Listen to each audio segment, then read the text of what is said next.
Hello. Hey. Hey, y'all. Hey. This is a coaching you for you moment. This is for everybody, anywhere who is employed. And it doesn't matter where you are employed.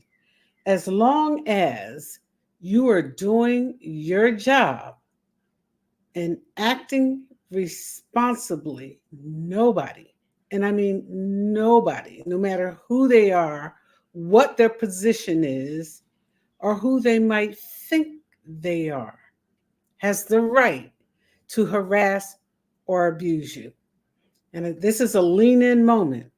I just stopped in to tell you if you're acting responsibly, you're doing your job, you're being harassed in any way, here's the best advice I can give you now and for the future. Document it every single time. Document it.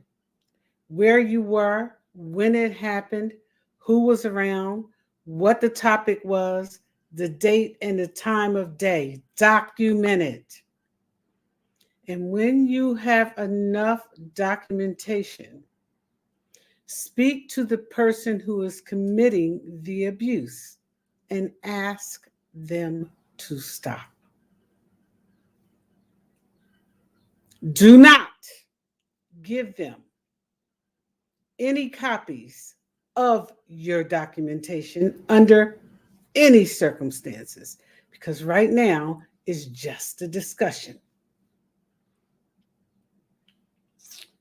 It's just a discussion. Remember that. It's just a discussion. Do not hand over any documents. Keep them away from the job because there are some bullies, supervisors, administrators, CEOs, directors who don't have a problem rifling through your desk. Remember that your desk belongs to the employer. Remember that now because you're documenting.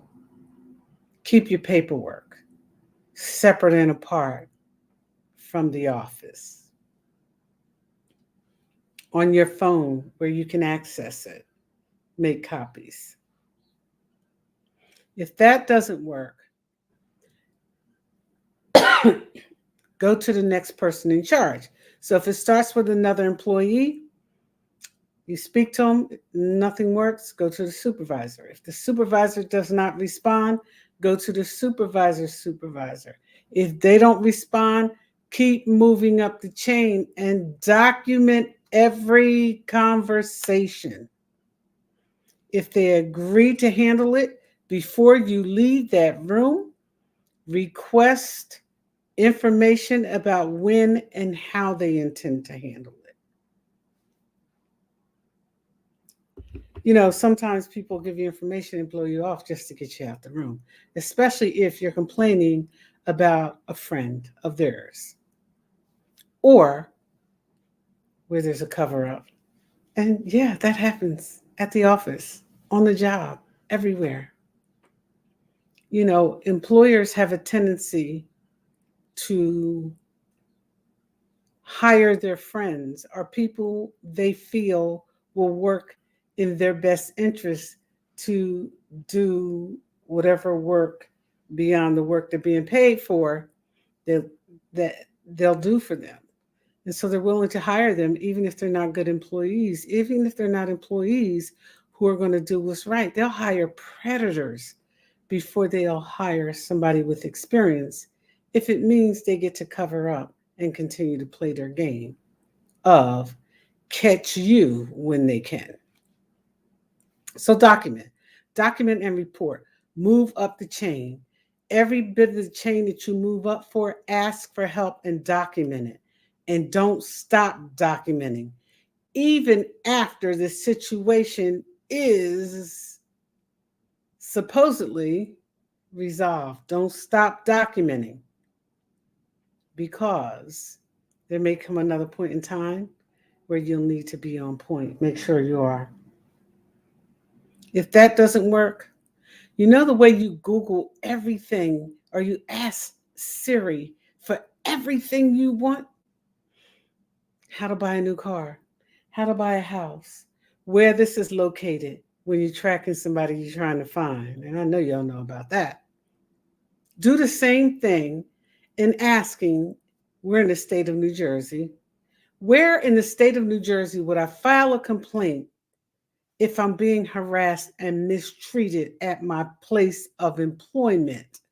Do not go to this government agency talking about what you think.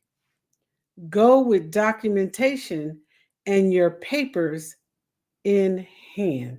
And don't ever settle until you get exactly what you want. That's your lean in for today. My name is Annette. I'm your host at Coaching You For You. Thanks for joining us. What's News with You is in the house as well. Tell somebody about it. Share this podcast. Somebody needs to hear this. Somebody somewhere is being abused, harassed, and mistreated on a job for absolutely no reason at all, except the supervisor or somebody doesn't like them. Go get them, y'all. I got more for you.